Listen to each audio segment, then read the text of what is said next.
maybe it's not a single source that constitutes market orientation. Maybe market orientation emanates from many things. So, following George Day in 1994, I tried to look at it as a capability. A capability which is a complex bundle of tangible and intangible processes and resources that are firm-specific and developed over time or complex interactions. What are we talking about? Trying to put it simple. It's not a single source. It is the orchestration that liaises between the internal capabilities and the external environment.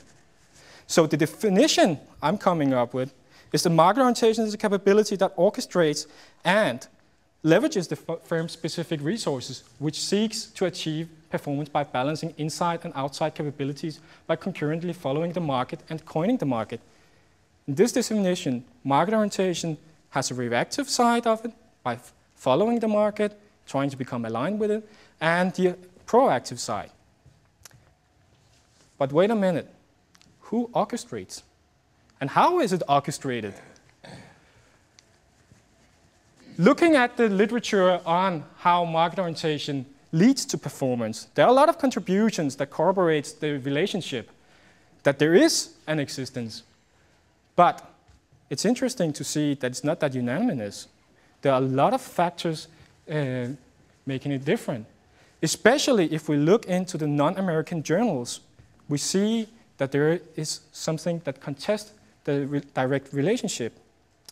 Even if we look at the seminal contribution by Nava and Slater in 1990, if we scrutinize the numbers and look at the data, we also see at the coefficients that the performance relationship is different if it's commodity business or non-commodity business. So, who orchestrates and how is it orchestrated? If we already have a sense that there is something of non-American evidence and American evidence, maybe there is a difference. This led me to try to investigate the contextual layers in it. There are contextual layers in the literature if we really try to organize it. And what's interesting is that there are country-level factors, that is the infrastructure, legislation, and so on. But there is also the inter-organizational level, which is more of the industry level. That is, the yield is different if it's business to business or is it fast-moving consumer goods. But also supply chain and alliances affects it. It's also in the departmental level how the inter-organizational coordination is. And then there is management level, the management style, the type of employees, and even at the system level, something affects. What we see here is that it's not just human factors, also non-human factors affects it.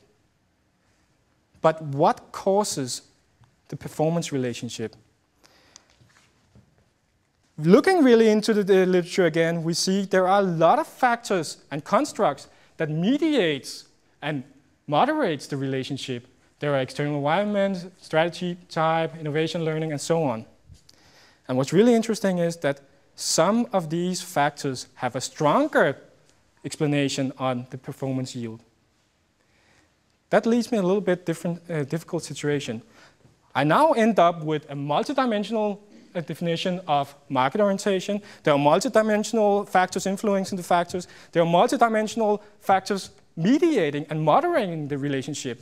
And even the performance is multidimensional. So what do I end up with? What is market orientation? Is it everything? Is it nothing? Or is it at least something?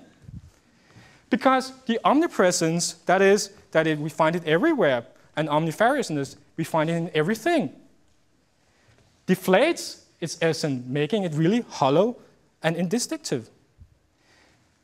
The problem with this all and nothingness is that it really jeopardizes my research rationale, because if I wanted to find out the intrinsic quality of market orientation, this is not the answer, because this is irreconcilable with what my purpose was.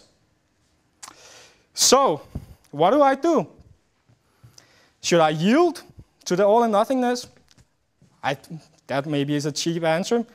But then with my engineering background, I tried to construct and erect an edifice that was going to be complicated enough to understand what is market orientation, trying to make sense of all the research. So what did I end up with? A very comprehensive understanding with no practical value, too complex, and it was also unverifiable practically because it was a second-order model. And second order, what I mean by that, it was just that market orientation is not just a capability, it's a meta capability, something that orchestrates the others.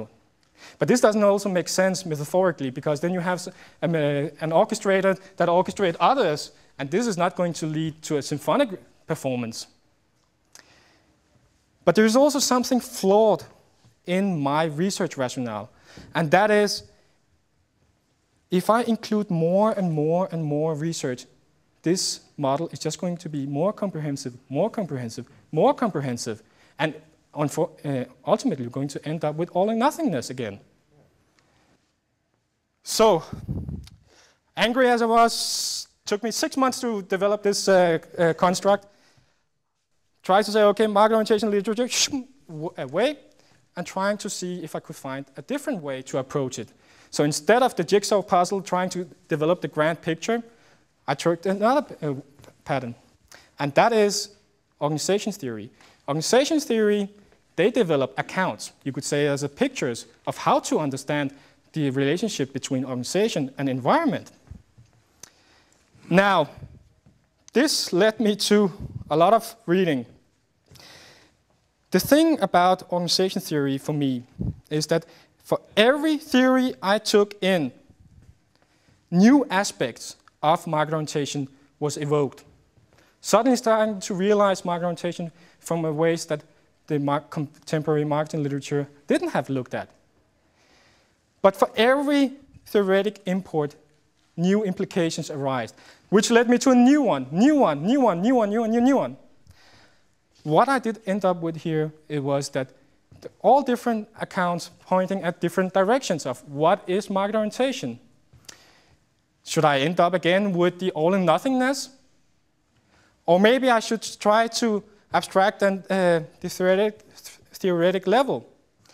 So what I did was I took Giddens' structuration theory, a very comprehensive one, trying to surmount all the dualities. Dualities meaning that all the irreconcilable positions that all these yielded. Some of the latter ones, post-structuralists and postmodernists, they were shaking their heads, said, Peter, you're not listening to us. So I just took them aside and tried to develop it. So I tried to surmount the dualities, surmount. But then again, I realized that if I looked deeply into Giddens' structuration theory, it was based on double hermeneutics. That is, it's the human's agency that constructs all or reproduces the structures. Now, this suddenly leaves me back again with the all and nothingness. This is something very hard to accept. But instead of evading all and nothingness, perhaps I should embrace it. Try to use all and nothingness as my starting position to understand what market orientation is. This made me hit the Saresian Gestalt switch. Instead of looking at the distinctions, maybe I should look at the in-between, because it's the in-between that constitute the market and the firms. A way to analyze this is using actor network theory. Here, it's not just human and non-humans. Also, theory partake as an actant. Now, with all and nothingness, it's not the single agency of a specific type of actants, it's numerous ones. There are no mechanisms. There is multicausality. Multicausality, that means no dependence, no independence, only interdependence. There are no underlying structure. That means that there are many patterns that emerges and disappears.